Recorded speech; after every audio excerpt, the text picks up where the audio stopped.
Hello everyone, welcome to Simplest Biology Hub. I'm Sharmila and today we are going to discuss about the second topic of human health and disease, that is the communicable disease. में first disease को हम discuss करेंगे बेटा, and viral disease. That disease is viral disease.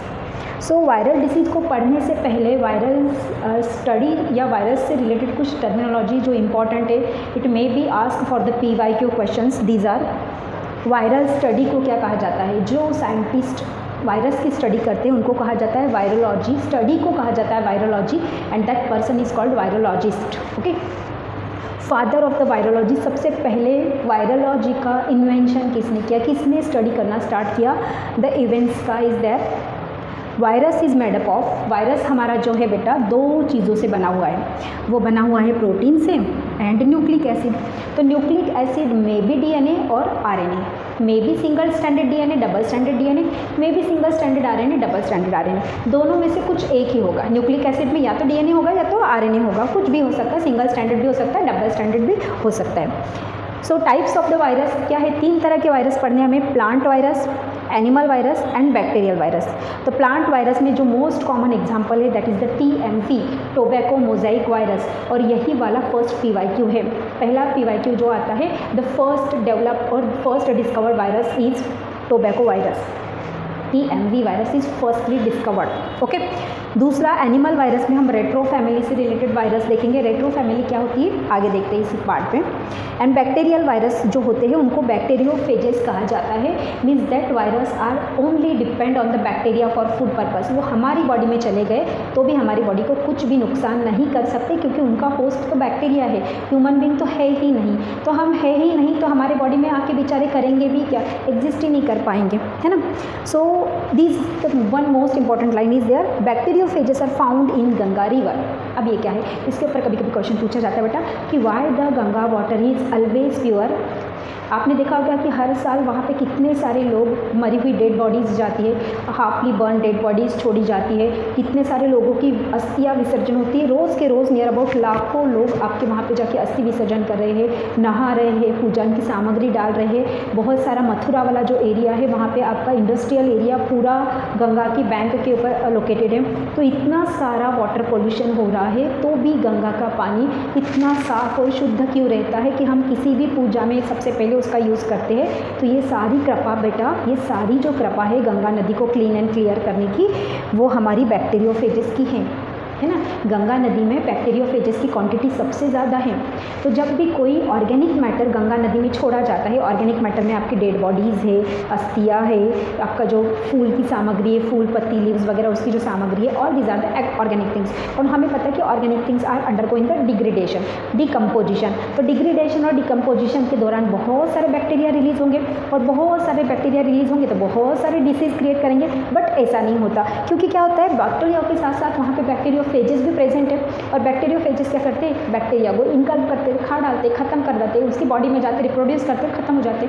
तो suppose हमने गंगा का पानी P भी लिया तो हमारी बॉडी में बैक्टीरिया नहीं जाएंगे, हमारी बॉडी में बैक्टीरियोफेजेस जाएंगे. और बैक्टीरियोफेजेस हमारी बॉडी में बेचारे कुछ नहीं कर पाएंगे क्योंकि हम तो उनका होस्ट है ही नहीं, उनका होस्ट तो बैक्टीरिया है. दैट्स वाई गंगा का वाटर हर साल इतना प्योर रहता है ड्यू टू द कृपा ऑफ बैक्टीरियोफेजेस. ओके. सो ये कुछ जनरल इंट्रोडक्शन था वायरस डिसीज़ के बारे में. तो वायरस में कौन से डिसीज़ आते हैं? बहुत लंबी लिस्ट है बेटा. मैंने यहाँ पे सिर्फ 6 ही डिसीज़ लिखे, टोटल 17 है. बहुत लंबी लिस्ट है ना. तो वन बाय वन हम सबको देखेंगे. The first disease is common cold. बहुत ही कॉमन है इसलिए कॉमन कोल्ड. हर मौसम में 2-3 बार सर्दी खांसी बुखार हो ही जाता है, सबको हो जाता है. एक घर में एक किसी को हुआ तो सबको हो जाएगा सर्दी खांसी बुखार, normal common cold, that we called common cold. Responsible pathogen. Pathogen मतलब जो डिसीज़ क्रिएट करता है ना, that virus we called pathogen. तो पैथोजन है बेटा राइनो वायरस. राइनो वायरस और वेक्टर है एयरबॉर्न डिसीज़. ये एयरबॉर्न डिसीज़ है मतलब एयर के थ्रू फैलता है.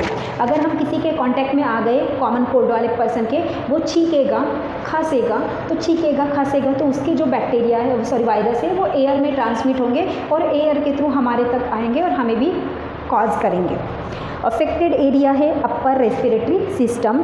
अपर रेस्पिरेटरी सिस्टम में नोज़ वाला एरिया, फेरिंग्स वाला एरिया एंड विंड पाइप वाला एरिया, ये आपका अफेक्ट करता है. सर्दी खांसी बुखार जो बोलते हैं हम, है ना. सिम्टम्स में है बॉडी एक, फीवर एंड हेडेक. ये सिम्टम्स तो आपको हर जगह मिल जाएंगे, बॉडी एक, फीवर एंड हेडेक. फीवर क्या है, फीवर तो सब डिसीज़ में मिल जाता है बेटा। फीवर ये हमारी बॉडी का इंडिकेशन है समथिंग इज़ गड़बड़ इन योर बॉडी, क्योंकि बॉडी क्रिएट कर रही है, बॉडी जनरेट कर रही, टेम्परेचर इंक्रीज़ करी, बॉडी खुद इंक्रीज़ कर रही टेम्परेचर अगर हमारी बॉडी में कोई फॉरेन मटेरियल जाता है तो। ये वाले कॉमन सिम्टम्स आपको सभी जगह देखने को मिलेंगे। So second disease is dengue. Dengue को ब्रेकबोन डिसीज़ भी कहा जाता है बेटा। ब्रेकबोन डिसीज़ जिसे हम बोलते हैं हड्डी तोड़ बुखार, हिंदी में हम बोलेंगे उसको हड्डी तोड़ बुखार। तो हड्डी तोड़ बुखार क्या सच में हड्डियाँ तोड़ता है? नहीं भाई, ऐसा कुछ नहीं होता, सच में हड्डियाँ नहीं तोड़ता। एक्चुअली इतना बॉडी के जॉइंट्स एंड बॉडी का जो स्केलेटन स्ट्रक्चर है वो इतना पेन करता है, बहुत ही ज़्यादा दर्द होता है सिम्टम्स के अंदर, that's why it is called breakbone disease. Pathogen है अर्बोवायरस एंड वेक्टर है female Aedes aegypti, it is the type of mosquito, female Aedes aegypti. Female malaria में भी आप देखोगे आगे कि मलेरिया में भी फीमेल एनाफिलस मस्कीटो, डेंगू में भी फीमेल मस्कीटो, इसमें भी आपका चिकनगुनिया में भी फीमेल मस्कीटो। ऐसा क्या है फीमेल के पास जो फीमेल ही काटती है? एक्चुअली बेटा फीमेल ले egg on the stagnant water के ऊपर ले एग करेगी एंड फीमेल कि जो फूड मटेरियल है वो ह्यूमन बीइंग का ब्लड है, हमारे ब्लड से उसको न्यूट्रिशन मिलता है। और जो मेल मॉस्किटो है उनका न्यूट्रिशन है नेक्टर, फ्लावर्स का नेक्टर या फिर अदर थिंग्स, फूड वगैरह हो गया, पीसेस हो गया, जो अदर थिंग्स है रैदर दैन द ब्लड, वो मेल का फूड मटेरियल है। तो फीमेल का फूड मटेरियल हमारा ब्लड है तो बेचारी वही तो काटेगी, हमें मेल थोड़ी ना काटेंगे, इसलिए काटेगी वही तो, डिसीज़ भी वही कॉज करेगी। तो ये वेक्टर जो है वो फीमेल एडिस मॉस्किटो लेती है। और ये आपका कहाँ पे मिलेंगे पैथोजन? ये वायरस आपको पानी के अंदर मिलेंगे। वो पानी के ऊपर अंडे लेग एइंग करती है तो वो लार्वा के अंदर आ जाते हैं, लार्वा से अडल्ट बनता है, फिर हमें काट के वो हमारी बॉडी में आ जाता है। Okay, affected area is blood. और ब्लड का कौन सा कंपोनेंट अफेक्ट कर रहा है बेटा? वो ब्लड का प्लेटलेट्स अफेक्ट करते हैं। ये डेंगू का जो वायरस है उसका भोजन ही हमारी प्लेटलेट्स है, उसका फूड मटेरियल ही ह्यूमन प्लेटलेट्स है। तो ह्यूमन प्लेटलेट्स को खाएगा तो क्वांटिटी ऑफ द प्लेटलेट्स कम हो जाएगा, कोएगुलेशन ऑफ द ब्लड, और फाइनली ऐसे पर्सन की डेथ भी पॉसिबल है। डेंगू बहुत ज़्यादा खतरनाक हो जाता है, पर्सन की डेथ भी पॉसिबल हो जाती है। सिम्टम्स क्या होगा? फीवर, बॉडी एक एंड हेड एक से जनरली जो नॉर्मल है आपके। देन नेक्स्ट है स्मॉल पॉक्स, जिसे हिंदी में बोलते हैं हम चेचक, है ना। अभी ये बीमारी तो हमारी 90% 90 क्या 100% बेटा 100% अभी ख़त्म हो चुकी है। अभी तो इंडिया में देखने को नहीं मिलती, पहले बहुत थी इन द फॉर्म ऑफ महामारी, जैसे हमारी कोरोना हो गई अभी, ऐसे महामारी के फॉर्म में थी स्मॉल पॉक्स, अभी totally it is finish. Pathogen है उसका वेरिलो वायरस, एयरबॉर्न डिसीज़ है, एयर के थ्रू ट्रांसमिट होता है and symptoms are the respiratory problem and red rashes on the skin, skin के ऊपर रेड रैशेज हो जाते हैं। स्मॉल पॉक्स बीमारी बहुत पहले चलती थी। ये जो वायरस के टाइप्स सॉरी ये जो डिसीज़ है बेटा, इसमें हमें मेन क्या चीज़ याद रखनी है? मेन हमें याद रखना है उसका नाम। आप सिम्टम्स नहीं भी रखते याद तो कोई दिक्कत नहीं, नाम, अफेक्टेड एरिया, अगर कोई वैक्सीन उसके ऊपर अवेलेबल है तो वो वैक्सीन, अगर कोई वेक्टर प्रॉपर एक कुछ स्पेशल वेक्टर है तो वो वेक्टर, ये चीज़ें हमें थोड़ी बहुत याद रखनी है उसकी। देन नेक्स्ट है चिकन पॉक्स। चिकन पॉक्स को छोटी माता कहा जाता है, वो आज भी है, बट ये डिसीज़ के बारे में ऐसा कहा जाता है कि लाइफ में एक बार होता है, उसके बाद कभी नहीं होता, क्योंकि एक बार होने के बाद हमारी नेचुरल इम्यूनिटी सिस्टम इसके खिलाफ एंटीबॉडी बनाना सीख लेती है, उसके बाद वो फिर से आपको कॉज नहीं करता। पैथोजन है वेरिसोला जूस्टर, ये दोनों थोड़े से मिलते जुलते भाई भाई है ना, वेरिला वायरस एंड वेरिसोला जूस्टर, सिर्फ 16 ऐड करना है उसमें। वेक्टर है एयरबॉर्न डिसीज़ और क्लॉथ से भी फैलता है, जैसे आपके घर में किसी को चिकन पॉक्स हुआ और उसकी थाली खाना या फिर आप उसके साथ बैठ रहे उठ रहे, उसके कपड़ों में जो लगा हुआ है उसका लिक्विड, वो उसके थ्रू भी आपका फैलता है, कम्युनिकेबल डिसीज़ है। सिम्टम्स क्या होगा? Red rashes on the skin, blister on the skin, blister मतलब छाले हो जाते हैं स्किन के ऊपर, जो फुंसियाँ आती है, फोड़े आते हैं, वो फूट जाते हैं और उससे छाले बन जाते हैं। And itching on the skin, क्योंकि रैशेज है, रेड रैशेज है तो कंटिन्यूसली ईचिंग आपकी होती रहती है। देन नेक्स्ट है पोलियो। पोलियो ये भी अभी 100% क्योर हो गया इंडिया के अंदर, तो अभी पोलियो देखने को नहीं मिलेगा। पैथोजन है एंटेरोवायरस, एंटेरोवायरस या इसे पोलियो वायरस भी कहा जाता है। वेक्टर है हाउस फ्लाई और एयरबॉर्न डिसीज़ है बेटा, हाउस फ्लाई की वजह से फैलता है। मक्खियाँ ये खाने से वो खाने से फीसेस पे कहीं से और बहुत सारी जगह पे घूमती रहती है, तो उनकी जो लिम्स रहती है, लिम्स को आपका ये स्टिक हो जाते हैं और फिर वो हमारी बॉडी में ट्रांसमिट होते हैं। अफेक्टेड एरिया है legs, hands and backbone.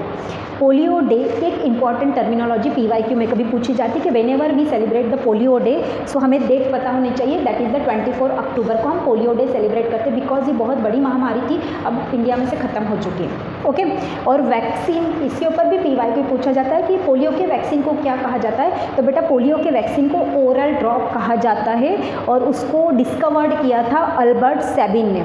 Oral drop को डिस्कवर्ड किया था अल्बर्ट सैबिन में। वो पहले अमिताभ बच्चन की एडवर्टाइज चलती थी, 2 बूंद ज़िंदगी की, आ जाओ सभी लेने, लोग घर घर पहुंच जाते थे पोलियो की डोसेज देने, अब तो नियर अबाउट वो बंद ही हो चुका है। देन नेक्स्ट है HIV एड्स सिंड्रोम, है ना, सिंड्रोम मैंने लिखा नहीं बट इसको सिंड्रोम कहा जाता है बेटा। Syndrome is nothing but the group of the disease. HIV AIDS जिसको हुआ है उसको बहुत सारी बीमारियां होने की पॉसिबिलिटी है। सो 2 इंपॉर्टेंट टर्मिनोलॉजी, HIV का और एड्स का फुल फॉर्म। सो HIV का human immunodeficiency virus, AIDS का full form acquired immunodeficiency disease. बहुत ही पहले से हम पढ़ते आ रहे हैं, तो दोनों के फुल फॉर्म हमें याद रखना है, इंपॉर्टेंट है for the PYQ question. Same, it is belong to retro family, ये मुझे आपको बताना था, रेट्रो फैमिली से बिलोंग करता है ये डिसीज़। रेट्रो फैमिली मतलब ऐसा वायरस जिसका जेनेटिक मटेरियल RNA है, ऐसा वायरस जिसका जेनेटिक मटेरियल RNA है, उस फैमिली के मेंबर को रेट्रो फैमिली मेंबर कहा जाता है। मतलब HIV का जो वायरस होगा उसका जेनेटिक मटेरियल कैसा है बेटा, उसका जेनेटिक मटेरियल RNA है। टेस्ट जो होती है HIV की टेस्ट, उसे एलिजा टेस्ट कहा जाता है, नाम उस टेस्ट का एलिजा है, बस हमें नाम ही याद रखना है और क्या। एंड ड्रग जो है that is the azido and thymidine. Drug के नाम भी हम याद कर सकते हैं, कभी केस स्टडी में कभी पूछे जाते हैं, केस स्टडी में इससे रिलेटेड क्वेश्चन आने की पॉसिबिलिटी है। एड्स के ऊपर या write on the short note on AIDS, तो हमें ये 2-4 चीज़ें पता होती तो हम इजीली उसके ऊपर कुछ लिख पाते हैं। तो अजीडो और थाइमिडीन क्या क्योर करता है HIV को? नहीं भाई, आज तक HIV के ऊपर कोई दवाइयाँ उपलब्ध नहीं है मार्केट में। ये HIV को क्योर नहीं करता, ये सिर्फ हमारी नर्वस सिस्टम की एबिलिटी थोड़ी सी इंक्रीज़ कर देता है। तो जो बंदा 4 साल बाद मरना था, जो बंदा अभी मरना था वो 2-3-4 महीने बाद आपका जीवित रह सकता है, मतलब हम उसका लाइफ स्पैन इंक्रीज़ कर सकते हैं, थोड़ा सा लाइफ स्पैन इंक्रीज़ कर सकते हैं। तो ये हमारी कुछ बीमारियाँ हैं वायरस की, और भी हम देखते हैं आगे। हमारे वायरस की लिस्ट बहुत लंबी है बेटा। नेक्स्ट है वायरस के अंदर hepatitis A, that we call jaundice, पीलिया। पीलिया में excess amount of bilirubin in blood. Bilirubin and biliverdin नाम के 2 पिगमेंट बनाए जाते हैं लीवर के द्वारा। The colour of the bilirubin is yellow and the colour of the biliverdin is green. These are the bile juice, these are the part of bile juice. तो इसका concentration अगर ब्लड के अंदर एक्सेस हो गया, excess amount में bilirubin release हो गया, तो हमारा जो बॉडी का स्किन कलर है, आइज़ का कलर है, नाखून है बेटा पीले दिखाई देते, that's why it is called पीलिया। वेक्टर है वाटर के थ्रू ट्रांसमिट हो रहा है, किसकी वजह से ज़्यादा हो रहा है, वो वाटर की थ्रू ट्रांसमिट होता है, जो पैथोजन उसकी वजह से होता है। वायरस है hepatitis A। Actually hepatitis A के बहुत सारे टाइप्स हैं ना, hepatitis A, B, C, D, E and G, इतने सारे टाइप्स है। तो इसमें से हेपेटाइटिस A और B ज़्यादा इन्फेक्टिव स्टेज है, बाकी के इतने ज़्यादा इन्फेक्शन नहीं करते, बहुत सारे टाइप्स है उसमें। तो हम यहाँ पे हेपेटाइटिस A और B दोनों के बारे में डिस्कस करेंगे। यहाँ वेक्टर है हेपेटाइटिस A, अगर A डिसीज़ होगा तो, हेपेटाइटिस B अगर B होगा तो।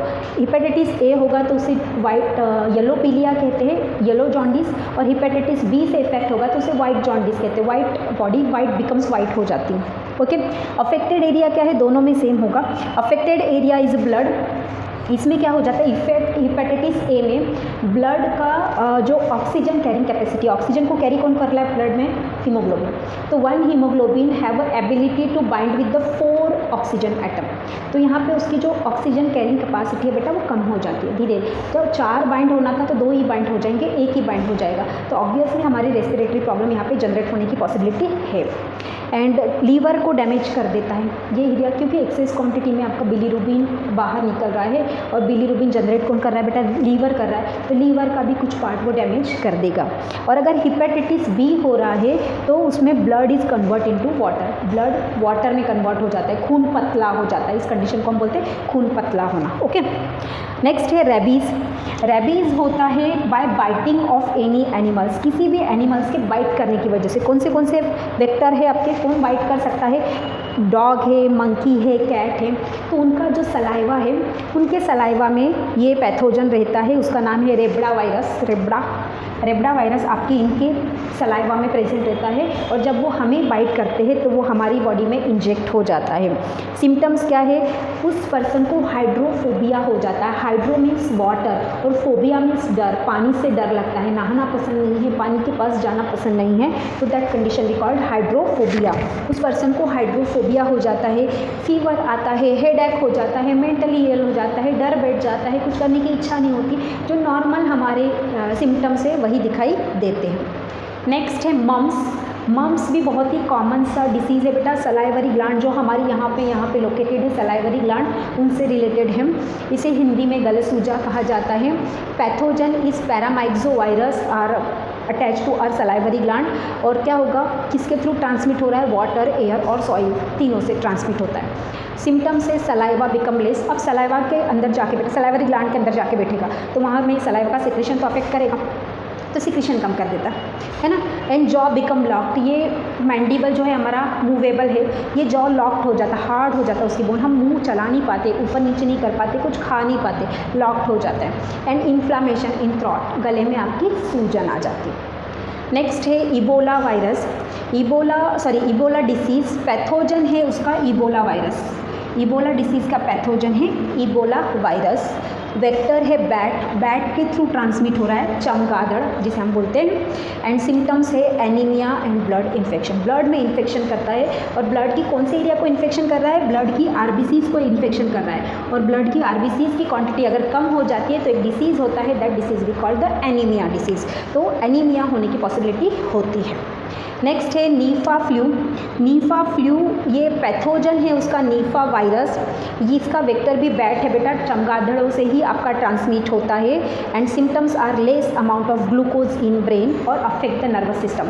एक्चुअली क्या होता है, हमारी बॉडी में जितना अमाउंट ऑफ ग्लूकोज है उसका 20% of the amount of glucose is utilised by brain. 20% amount glucose तो ब्रेन ही यूटिलाइज करता है, क्योंकि ब्रेन को बहुत सारा काम करना रहता है भाई, ब्रेन को सब बॉडी को कंट्रोल करना रहता है, बहुत सारी चीज़ें करनी रहती है। तो अगर सपोज सोचो कि ब्रेन में प्रॉपर क्वांटिटी में फूड मटेरियल नहीं पहुंचा तो क्या होगा, नर्वस सिस्टम अफेक्ट हो जाएगी, ब्रेन कुछ वर्किंग नहीं कर पाएगा, कुछ डिसीजन नहीं ले पाएगा, कुछ प्रॉपर वर्किंग नहीं कर पाएगा। तो ये जो वायरस है हमारी ग्लूकोज की जो एबिलिटी है, ग्लूकोज ट्रांसमिट कैपेबिलिटी है, वो कम कर देता है ब्रेन के अंदर। स्वाइन फ्लू, ये भी बहुत ही कॉमन था। पैथोजन है H1N1 H3N2, इसके कुछ अजीब सा नाम है, ये ऐसे वायरस जैसा नाम नहीं है, 2-3 है हमारे कुछ ऐसे अजीब से नाम है उनके। वेक्टर है पीग के थ्रू ट्रांसमिट हो रहा है। पीग से हमारी बॉडी में सुअर से हमारी बॉडी में कहाँ, सुअर का और हमारा क्या कनेक्शन है, कैसे जाया हमारे पास। तो बेटा हमारे अंदर भी कुछ ऐसे लोग हैं जो सुअर को भी खाते हैं। जनरली हमारे जो चाइनीज़ जापानीज़ बंधु है वो हर कोई खाता है, हर चीज़ को खा लेते हैं। तो पीग को जब खाते हैं तब उनकी बॉडी में वो ट्रांसमिट होता है ये वायरस जो पीग की बॉडी में है, एंड अफेक्ट करता है ब्लड कैल्शियम लेवल को। ब्लड के अंदर जो कैल्शियम लेवल है उसको मिनिमाइज़ कर देता है, डिक्रीज़ करता है। तो ऐसे पर्सन की हड्डियाँ बहुत कमज़ोर हो जाती है, ईजीली टूट जाती है। ब्रेक बोन डिसीज़ भी ब्रेक बोन तो वो हड्डी तोड़ बुखार वाला है, बट इसमें बोन ईजिली ब्रेक डाउन हो जाती है, ईजिली टूट जाती है, क्योंकि कैल्शियम लेवल ब्लड की कम हो जाती है। नेक्स्ट है बर्ड फ्लू तो बर्ड में होता है। फिर उनका हमसे क्या कनेक्शन, फिर same cheese, human being is the omnivorous animal, तो वो बर्ड्स को खाता है। कौन से बर्ड्स में होता है, pathogen is H5N1, vector is cock और हेन। इसको कहा जाता है कुक्कड़ फैमिली डिसीज़। कुक्कड़ फैमिली क्योंकि बेटा कॉक और हेन कुकू करती है ना, तो वो कुकू करती है तो उनकी फैमिली कुक्कड़ फैमिली हो गई और उसके थ्रू फैल रहा है, इसलिए कि कुक्कड़ फैमिली डिसीज़ कहा जाता है। सिम्टम्स है इम्यूनो सिस्टम बिकम वीक, क्योंकि ओमनिवोरस ऑर्गेनिज्म होने की वजह से उनको खाया जाता है, तो उसकी वजह से इम्यूनो सिस्टम कमज़ोर हो जाती है, ब्लड के ऊपर अफेक्ट करता है, WBCs के ऊपर अटैक करता है, तो इम्यूनो सिस्टम आपकी कम हो जाती है। And the last one is measles, और इसी का दूसरा भाई है जर्मन मीजल्स, जिसे खसरा कहा जाता है। खसरे के टीके लगते हैं, देखा आपने छोटे बच्चों को खसरे के टीके लगते हैं। पैथोजन है पैरामाइक्सो वायरस, अगर सिंपल मीजल्स है तो पैथोजन है पैरामाइक्सो वायरस, और अगर जर्मन मीजल्स है, German measles GM stand for German measles अगर है तो उसका वायरस है रूबेला वायरस, है ना। पहले गवर्नमेंट के द्वारा रूबेला के भी वैक्सीन फ्रीली लगाए जाते थे, इवन दो ये स्कूल में लगते थे, स्कूल में रूबेला के वैक्सीन लगते थे जर्मन मीजल्स के खिलाफ। सिम्टम्स है बेटा, सॉरी इन्फेक्टेड एरिया है, यहाँ पे ब्लड इन्फेक्शन होता है और इन्फेक्शन इन इंटेस्टाइन, ब्लड में एज वेल एज इंटेस्टाइन में इन्फेक्शन कर रहा है। एंड सिम्टम्स है vomiting, loose motion and etcetera etcetera, headache, body ache, जो नॉर्मल है हमारे वो तो सभी में होते हैं। This is about viral disease. इतने सारे वायरल डिसीज़ हमें पढ़ने हैं। जो कम्युनिकेबल डिसीज़ का फर्स्ट वाला टाइप था, इसमें मोस्ट इंपॉर्टेंट आपको याद रखना है कि डिसीज़ का नाम, वायरस अफेक्टेड, अगर कोई टेस्ट होगी तो वो टेस्ट, अगर कोई पर्टिकुलर दवाई होगी तो वो दवाई, या कोई आपका पर्टिकुलर वेक्टर होगा जिसके थ्रू वो ट्रांसमिट हो रहा है। तो ये चीज़ें हमें 2-4 उसकी याद रखनी है। इसके ऊपर बस PYQ मोस्ट ऑफ द यहाँ से आने की पॉसिबिलिटी होती है आपका। और HIV एड्स के बारे में, एक्चुअली ये STD है, HIV as STD that we call sexually transmitted disease, पर क्योंकि वो वायरस से होता है इसलिए उसको वायरल डिसीज़ के अंदर रखा गया है ना। तो इन डिसीज़ के बारे में हमें PYQ में बहुत सारे क्वेश्चन आए कि डिटेल में इतने ज़्यादा नहीं आते। This is about virus. So let's start with the bacterial disease. Okay. So bacterial disease, how many types of the bacteria? हमने कभी पढ़ा है कितना तरह के बैक्टीरिया होता है बेटा? एक तो कॉकस बैक्टीरिया है जो राउंड शेप है, दूसरा है आपका rod shape bacteria that we called bacillus bacteria, then comma shape bacteria that we called vibrio bacteria and spirillum bacteria. These are the most of the types of the bacteria according to their shapes के अनुसार हमने इसको divide किया था। तो some bacteria causes us disease, तो that if the bacteria और if the anything which cause us disease, that part that organism we called pathogen, तो वो सब पैथोजन बोलते हैं। तो कौन से बैक्टीरिया कौन सी डिसीज कॉज करते हैं? सो इस लिस्ट में हमारा पहला नाम है कॉलेरा। कॉलेरा को हिंदी में हैजा भी कहा जाता है एंड इसके लिए pathogen is responsible for vibrio cholerae. Vibrio cholerae, vibrio है ये कॉमा शेप रहते हैं आपका, विब्रियल बैक्टीरिया जो रहते हैं that we call the comma shape bacteria. Vector है contaminated food and water. Contaminated food means आपका ऐसा खाना जो ओपन कंडीशन में है, ढका खाना नहीं है, जैसे स्ट्रीट फूड रहता है generally. And water, contaminated water is also there. Infection करता है, इंटेस्टिनल इन्फेक्शन मीन्स हमारा इंटेस्टाइन एरिया को इन्फेक्ट करेगा। एंड सिम्टम्स क्या है? Vomiting, loose motion, less hunger that we call the appetite and digestive problem. क्योंकि स्टमक के through water के थ्रू आपका स्टमक में जाता है तो स्टमक में गड़बड़ी क्रिएट करता है और स्टमक में तो डाइजेशन ही होता है, तो डाइजेशन से रिलेटेड आपको यहाँ पे सिम्टम्स देखने को मिलेंगे। सेकंड है बेटा हमारा डिप्थेरिया। डिप्थेरिया के लिए pathogen is responsible that we called coryne bacteria. उस पैथोजन को कहा जाता है कॉर्नी बैक्टीरिया। एयरबॉर्न डिसीज है, एयर के थ्रू ट्रांसमिट हो रहा है। And here the one thing you have to keep in your mind that is the vaccine in diphtheria, that is the DDP। DDP नाम की वैक्सीन आपके diphtheria के लिए यूज होती है। तो MCQs के लिए, PY के लिए important. Affected area respiratory system, हमारी एयरबॉर्न डिसीज है तो लंग्स में एंटर करेगा और हमारी रेस्पिरेटरी प्रॉब्लम क्रिएट करने की पॉसिबिलिटीज होती है। नेक्स्ट है हमारा लेप्रेसी, इसे कुष्ठ रोग भी कहा जाता है और एक तरह का क्रोनिक डिसीज है। पहले ज़माने में अगर आपने देखा होगा तो वो साईं बाबा वाली जो सीरियल्स आती थी उसमें बहुत सारे लोगों को अगर कुष्ठ रोग होता था तो उनको गांव के बाहर रखा जाता था, गांव के एरिया में उनको नहीं रखा जाता था, सिटी के बाहर रखा जाता था। तो एक कम्युनिकेबल डिसीज है एंड क्रोनिक डिसऑर्डर है। Pathogen responsible is the mycobacterium leprae. Mycobacterium leprae is responsible for it. It is vector transmitted through the house fly and soil. Soil के अंदर अगर उस पर्सन का कुछ इन्फेक्शन गिर गया है तो उसमें से फूड मटेरियल जो ग्रो हो रहा है अगर वो हमारे खाने में आ जाता है तो उसमें ट्रांसमिट होने की पॉसिबिलिटीज होती हैं। Skin infection is there. Infected area क्या होगा? स्किन है, और स्किन तो ऑल ओवर द बॉडी है, तो क्या ऑल ओवर द बॉडी में इन्फेक्शन होता है? एक्चुअली इनका जो इन्फेक्शन होता है ना बेटा वो होता है फिंगर्स एंड टोज के ऊपर। फिंगर्स एंड टोज, ये जो फिंगर्स और टोज का एरिया है वो आपका डिग्रेडेड होना स्टार्ट हो जाता है, वो लाइस होना स्टार्ट हो जाता है, सडन होना स्टार्ट हो जाता है। And drug is use for the MTP, इसे कहा जाता है, एक्चुअली कोई ड्रग का नाम नहीं है MDP नहीं बेटा, actually MDT। MDT is nothing but the multi drug treatment. Multi drug treatment, multi drug treatment कहा जाता है। बहुत सारी दवाइयाँ इफेक्ट करेगी उसके ऊपर, कोई ना कोई तो असर कर ही देगी। देन नेक्स्ट है TB, that is we call tuberculosis. Tuberculosis cause by the mycobacterium tuberculosis. Mycobacterium microbacterium दोनों सेम है, यहाँ पे लेप्री यूज होता है, यहाँ पे ट्यूबरकुलोसिस वर्ड यूज हो रहा है। Vector is soil born disease, water borne disease और एयर और फूड सबका ट्रांसमिट हो रहा है। It is the chronic respiratory problem, और अगर लंबे समय तक रहा तो पर्सन की डेथ भी पॉसिबल है। कंटिन्यूसली सूखी खांसी चलती है, बहुत तेज चलती है, और जिसके थ्रू आपकी चेस्ट कैविटीज के अंदर बहुत ही ज़्यादा इन्फ्लामेशन आ जाता है, सूजन आ जाती है, एंड लंबे समय तक चलने वाली बीमारी है। Death, the final condition is death is there. And the next one is pneumonia. Pneumonia pathogen diplococcus bacteria is responsible for it. Diplococcus means round form में ऐसे डबल डबल पाए जाएंगे, डबल डबल फॉर्म में rounded bacteria, that we called the diplococcus bacteria. Vector है, water borne disease है, water के through transmit हो रहा है। And affected area is lungs alveoli. Lungs का एल्वियोली वाला पार्ट आपको अफेक्ट कर रहा है, means it create the respiratory problem just like TB. TB जैसा ही रेस्पिरेटरी प्रॉब्लम क्रिएट करता है। बट यहाँ पे सूखी खांसी चलती है, यहाँ पे गीली खांसी चलती है। गीली खांसी को दैट वी कॉल्ड द बलगम वाली खांसी, है ना। सिम्टम्स है cold, chest pain and respiratory problem. This is about pneumonia, ये निमोनिया से बारे में।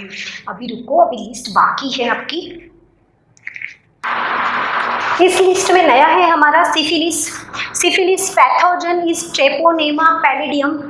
इन्फेक्शन इज किडनी डैमेज और urine, and affected area is excretory system, क्योंकि किडनी को डैमेज कर रहा है, यूरिन में इन्फेक्शन कर रहा है, and it is spread by the sexual contact. It is also one of the type of STD. फिर ये एसटीडी का टाइप है, तो हमने इसको बैक्टीरियल डिसीज में क्यों रखा है? जैसे हमने HIV एड्स को वायरल डिसीज में रखा था क्योंकि वायरस से ट्रांसमिट होता है, तो ये भी तो बैक्टीरिया से ट्रांसमिट हो रहा है, इसलिए तो हमने इसको बैक्टीरियल डिसीज के अंदर काउंट किया। नेक्स्ट है tetanus. Pathogen is Clostridium and it is found in soil and cow dung. Symptoms are fever, jaw lock, and vaccine is used is DPT. DPT vaccine इसके ऊपर यूज होती है, और ये जो है एरिया जॉ वाला, मैंडिबल हमारा लॉक हो जाता है। Mandible area we are not able to move the mouth area और jaw area, that's why it is called the jaw locked area. Next is में है हमारा टाइफाइड बेटा। Pathogen is responsible for that Salmonella typhi. Vector is air, water और soil. Contaminated air के through, water के through, soil के through आपका transmit हो जाता है। एंड यही सिम्टम्स तो सेम है, जैसे हमारा बुखार है, कोल्ड है, पर्टिकुलर टाइप में आपका बुखार चढ़ता है, उतरता है, हेड एक, बॉडी एक, रेस्पिरेटरी प्रॉब्लम, ये जो नॉर्मल हमारी समस्याएं है, सिम्टम्स है, ये सभी सिम्टम्स इसमें देखने को मिलेगी। The most important thing of that disease that is the typhoid is the test, and that test is Widal test. इसके ऊपर MCQ या PYQ क्वेश्चन आपका आता है कि कौन सी टेस्ट आपकी टाइफाइड के अंदर होती है। तो टाइफाइड के अंदर हमारी विडल टेस्ट होती है। यहाँ पे बैक्टीरियल डिसीज वाला पार्ट आपका फिनिश हो जाता है। नियर अबाउट कितना 8 बैक्टीरियल डिसीज हमें स्टडी करना है, और उसका तो हमें सिर्फ नाम और बैक्टीरिया का नाम और वेक्टर सम वैक्सीन वगैरह वही याद रखनी है। नेक्स्ट है हमारा fungal disease. Fungal disease part is not so much important, क्योंकि इसके ऊपर तो कुछ ज़्यादा दिया ही नहीं आपके NCERT में, बस आप 1-2 नाम उसका याद रख सकते हो, एंड वो भी अगर कोई बच्चे नीट के लिए प्रिपेयर कर रहे हो तो। बोर्ड में यहाँ से क्वेश्चन आने की पॉसिबिलिटी तो होती ही नहीं, बट अगर आप नीट के लिए प्रिपेयर कर रहे हो बेटा, तो इसके जो डिसीज़ है उसके पैथोजन के ऊपर MCQs PYQs आपके बनते हैं। So study of fungus is called mycology. ये स्टडी वाला पार्ट तो हमें बिल्कुल रखना ही है हर चीज़ की स्टडी का। तो फंगल की जो स्टडी है उसे माइकोलॉजी कहा जाता है। Cell wall of the fungi is made up of chitin.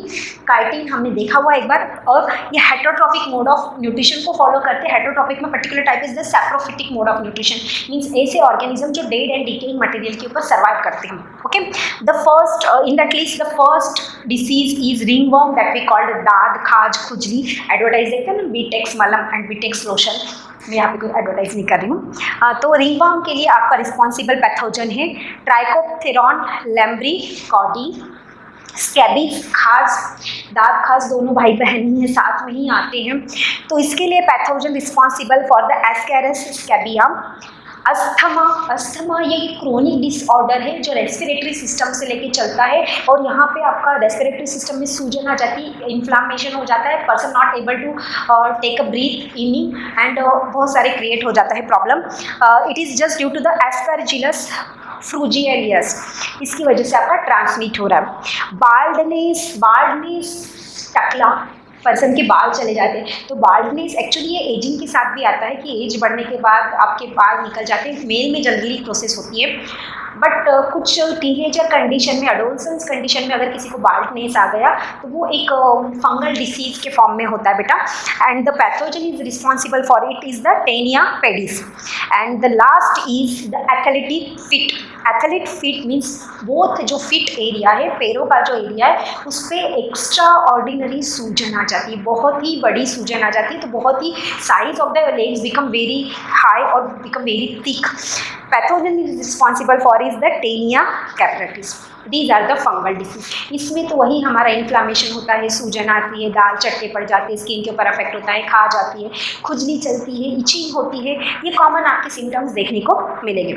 So in this video हमने 2 टॉपिक को कवर किया है, एक है बैक्टीरियल डिसीज और दूसरा है फंगल डिसीज, जो हमारा इसका पार्ट है बेटा और डिसीज का कर। तो इसके प्रोटोजोअल डिसीज के अंदर एक मोस्ट इंपॉर्टेंट जो टॉपिक हमें कवर करना है that is the malaria life cycle, Plasmodium life cycle.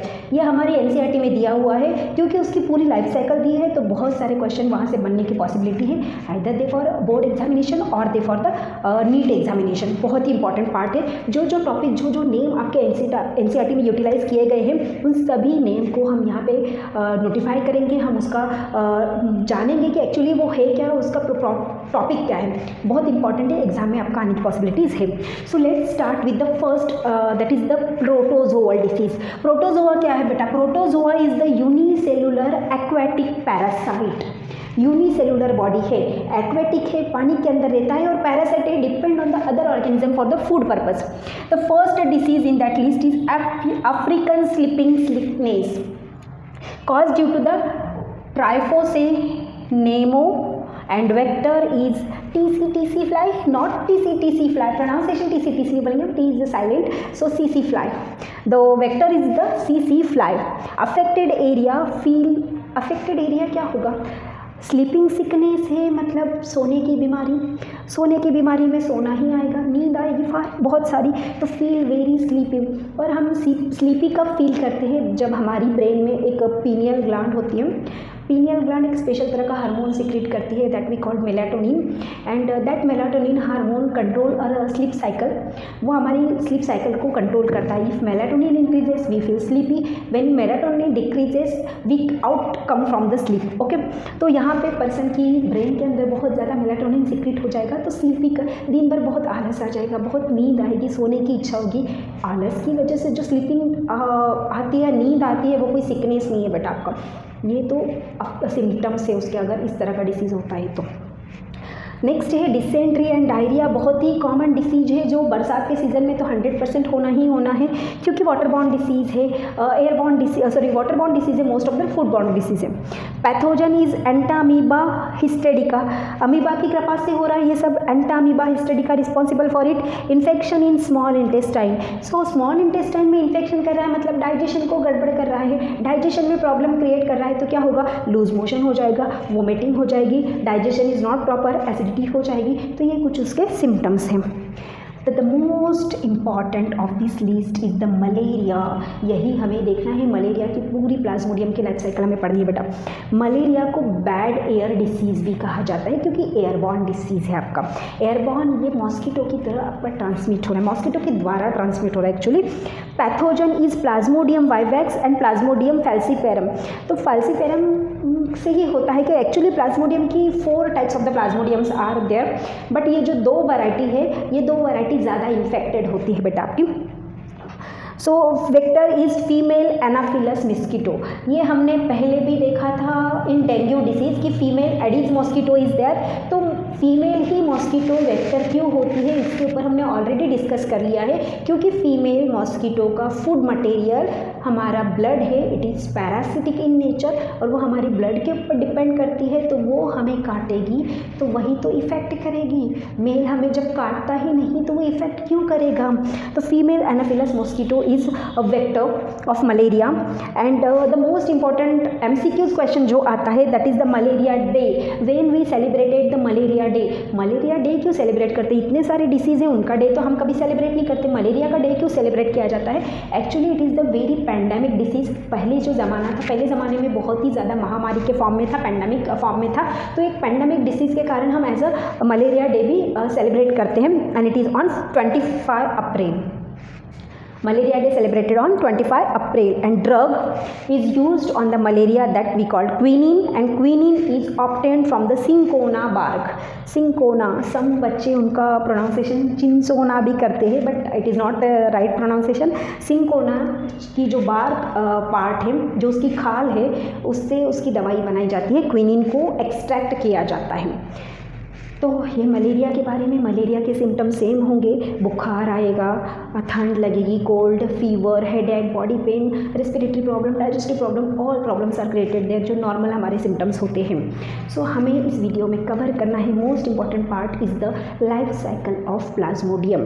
क्यों लाइफ साइकिल? क्योंकि पैथोजन क्या है बेटा इसका? प्लाज्मोडियम। तो हम लाइफ साइकिल ऑफ प्लाज्मोडियम को यहाँ पे कैरी करेंगे। So plasmodium is the protozoan, generally water के अंदर पाया जाता है। तो वाटर से हमारी बॉडी में कैसा जा रहा है देखते हैं। Types of Plasmodium, 4 types of देगा। प्लाज्मोडियम वाइवेक्स, यहाँ पे शॉर्ट फॉर्म में लिखा, बहुत लंबा हो जाता। Plasmodium vivax, plasmodium malariae, plasmodium falciparum and plasmodium ovale. Falciparum है, यहाँ मैंने गलत लिखा spelling, okay. And plasmodium ovale, ये 4 टाइप्स के। इसमें से plasmodium vivax and plasmodium falciparum आपका डिसीज़ क्रिएट करता है। ये 2 नहीं करते, क्या करते होंगे बट कम क्वांटिटी में। प्लाज्मोडियम वाइवेक्स यहाँ पे मैंने 48 आवर्स कुछ तो भी लिखा है, मतलब इसका डिसीज़ हर 48 आवर्स के बाद रिपीट होता है। अभी डिसीज़ आपका फीवर, अभी फीवर आया, थोड़ी देर बाद उतर गया, फिर 48 आवर बाद फिर फीवर आएगा, फिर उतर जाएगा, फिर 48 आवर बाद फिर फीवर आएगा, फिर उतर जाएगा, ऐसा। और मलेरिया में वो 72 आवर्स के बाद रिपीट होता है, हर 72 तीसरे दिन हर फीवर आता जाएगा आपका। Falciparum is called the fetal stage, इसे फीटल स्टेज कहा जाता है बेटा, क्योंकि अगर इसका इन्फेक्शन हो गया प्लाज्मोडियम फैल्सीपैरम का, तो वहाँ पर्सन की डेथ पॉसिबल है, पर्सन की डेथ। क्रोनिक डिसीज़ है, एक फीटल डिसीज़ कहा जाता है। इन्फेक्टेड स्टेज क्या होती है? प्लाज्मोडियम के बॉडी की जो लाइफ स्पैन है, उसकी लाइफ स्पैन की सबसे इन्फेक्टेड स्टेज क्या होगी? वो इन्फेक्टेड स्टेज को कहा जाता है sporozoites. Fix that word in your mind because it is very important for the PYQ question, which is the infected stage in Plasmodium? So it is the sporozoites, okay. Primary host and secondary host, क्योंकि ये 2 host के अंदर अपनी life span complete करता है, तो इसका primary host जो है female anopheles mosquito is there and the secondary host is the human being, हम है उसके secondary host.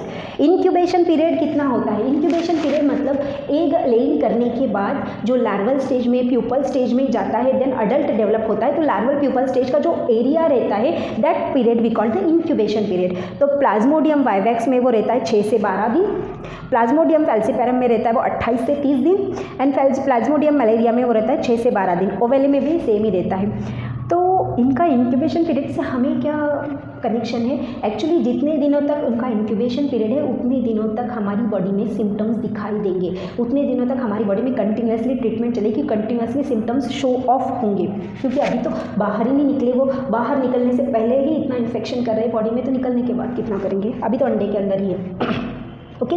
The phases of life Plasmodium in life cycle, उसके लाइफ साइकिल में वो कितने फेजेस को पास आउट करता है? जैसे ह्यूमन बीइंग के लाइफ साइकिल में कौन से फेजेस है?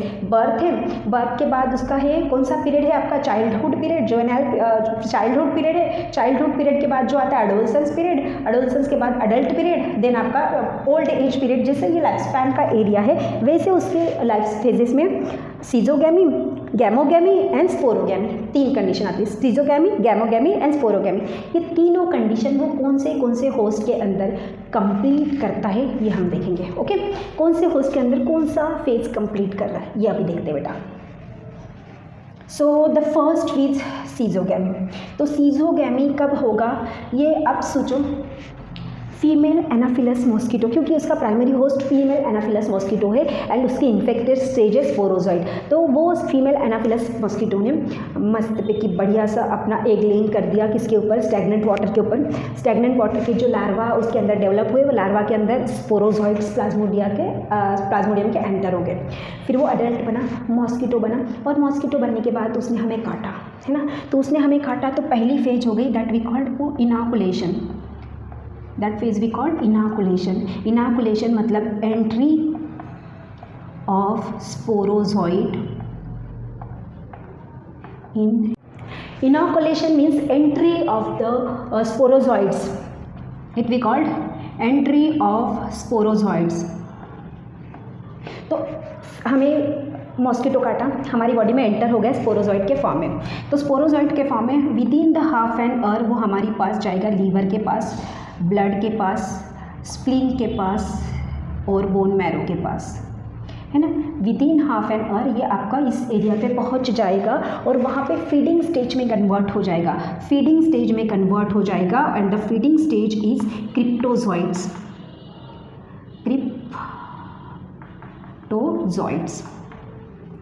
Cryptozoids again undergo in the second stage, that is the primary erythrocytic schizogamy. Primary erythrocytic मतलब ब्लड के पहले की।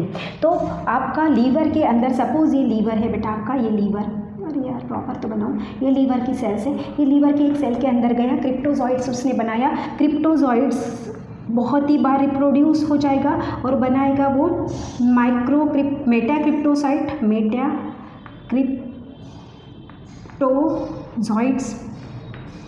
मेटाक्रिप्टोजॉइड 64 टाइम्स आपका फिर से रिप्रोड्यूस हो जाएगा और बनाएगा माइक्रोमेटाक्रिप्टोजॉइड्स। कितना लंबा नाम है, micrometacryptozoids in the another liver cell. दूसरी लीवर सेल के पास जाएगा, उसको इन्फेक्ट करेगा, उसके अंदर बनेगा micrometacryptozoids. Then micrometacryptozoids enter into the third phase, that is the exoerythrocytic schizogamy. Exoerythrocytic schizogamy के अंदर माइक्रोमेटाक्रिप्टोजॉइड्स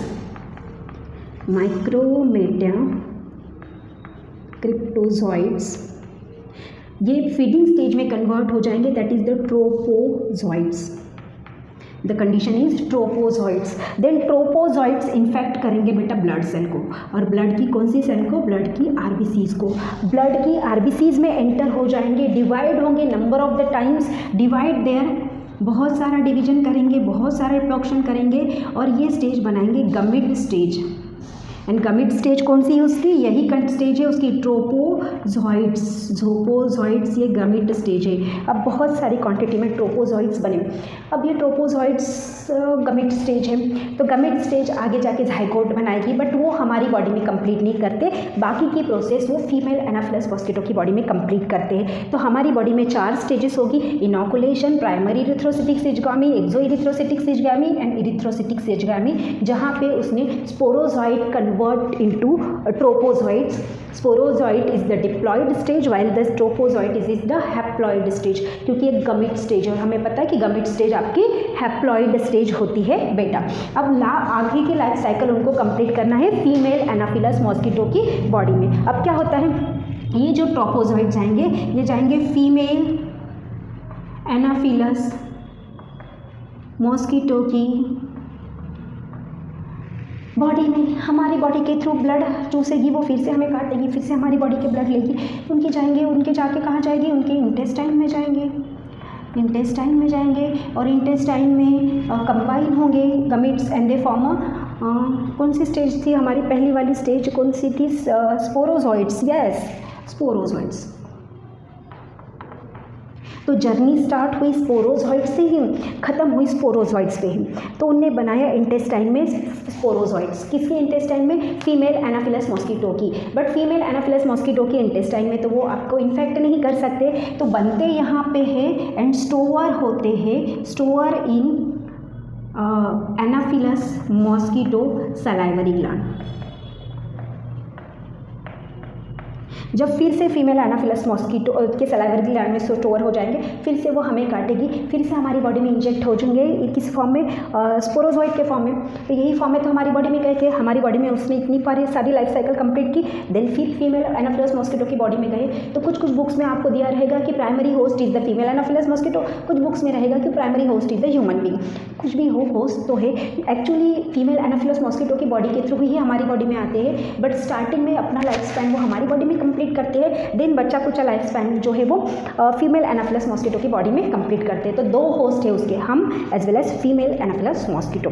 this is about the malaria disease, जो हमारा एक प्रोटोजोअल डिसीज़ है, क्योंकि इंपॉर्टेंट है according to the point of view of NEET and board actually दोनों condition में, क्योंकि एनसीईआरटी में इसका पूरा लाइफ साइकिल दिया है बेटा, तो आपको पूरा लाइफ साइकिल पढ़ना है। इवन तो इसकी जो डायग्राम्स है वो भी बहुत इंपॉर्टेंट है, आपके एनसीईआरटी में दी हुई है, आप उसको रेफर करना मॉस्किटो के प्लाज्मोडियम की लाइफ साइकिल की। इसी वीडियो में हम हेलमिंथिस डिसीज़ को भी कवर करने की कोशिश करते हैं, क्योंकि हेलमिंथिस सिर्फ 2 ही डिसीज़ है जो हमारी एनसीईआरटी में दी है। चलो अब हम पहले उसके बारे में डिस्कस करते हैं, 2 ही डिसीज़ को इसी वीडियो के अंदर कवर करेंगे बेटा। हेलमिंथिस में प्लैटीहेलमिंथिस, एस्केलमिंथिस जो राउंड वर्म है, आपके फ्लैट वर्म है, उससे रिलेटेड 2 ही डिसीज़ जो इनके एनसीईआरटी में दिए हैं, एलिफेंटाइसिस और इसी को कहा जाता है फिलीरियोसिस, हिंदी में हम उसे बोलते हैं हाथी पाँव। वेक्टर इज़ ब्लैक और sand fly is there and 1 leg inflammation is there. तो यहाँ पे क्या होता है, एक ही पाँव आपका हाथी जैसा बड़ा हो जाता है, that's why it is called the हाथी पाँव डिसीज़। अगर मेल बॉडी में होता है तो यहाँ पे जेनाइटल ऑर्गन जो है वो भी इफेक्टेड करते हैं। Male external genital organ is the penis, तो एक ही साइज़ में पेनिस की साइज़ जो है स्कॉर्टम ही बहुत ही ज़्यादा बड़ा हो जाएगा, बहुत ही ज़्यादा इन्फ्लामेशन आ जाएगा, इतना बड़ा कि वो पर्सन मूव भी नहीं हो पाएगा, है ना। एंड दूसरा जो है इस लिस्ट का बेटा दूसरा डिसीज़ है काला आजार। ये एक तरह का क्रोनिक डिसीज़ है, पैथोजन लेशमेनिया से आपका ट्रांसमिट होता है या उसके थ्रू आपका डिसीज़ कॉज करता है। एंड वेक्टर जो है सैंड फ्लाई है, जो आपकी सैंड के ऊपर जनरली पाई जाती है मक्खियाँ। And symptoms our brain fever, blood decrease and abdominal pain. Abdominal area में बहुत ज़्यादा पेन होता है, in stomach area brain fever, इतना फीवर हाई हो जाता है कि वो ब्रेन में चला जाता है, ब्लड का डिक्रीज होता है, लॉस ऑफ एपेटाइट, ये कुछ उसके डिसीज़ के सिम्टम्स है। काला आजार एक क्रोनिक तरह का डिसीज़ है, अगर ब्रेन फीवर हो जाता है तो वहाँ पे पर्सन की डेथ होने की पॉसिबिलिटीज़ होती है। तो ये जो 2 ही डिसीज़ है ये आपके एनसीईआरटी में दिए हैं रिलेटेड टू द हेलमिंथिस, इसको भी हमने यहाँ पे कवर कर लिया। तो इस पूरी सीरीज़ के अंदर, इस वीडियो के अंदर हमने कम्युनिकेबल डिसीज़ को कवर कर लिया बेटा, कंप्लीट हो गया हमारा bacterial, viral, fungal, protozoal and helminths, ये कम्युनिकेबल डिसीज़ वाला पार्ट कंप्लीट हो गया। अब हम अगला जो वीडियो है उसमें नॉन कम्युनिकेबल डिसीज़ जो है हम उसके बारे में डिस्कस करेंगे। आई होप आपको मेरी वीडियोज़ अच्छी लगती होगी, अंडरस्टैंड होती होगी। अगर आपको मेरी और वीडियोज़ चाहिए या उसकी पूरी एक लिंक चाहिए तो आप इस चैनल को सब्सक्राइब करें, तो आपको प्रॉपरली उसका नोटिफिकेशन मिलता जाएगा। तो मिलते हैं न्यू वीडियो के साथ, नॉन इन्फेक्शियस डिसीज़ के साथ। Thank you everyone.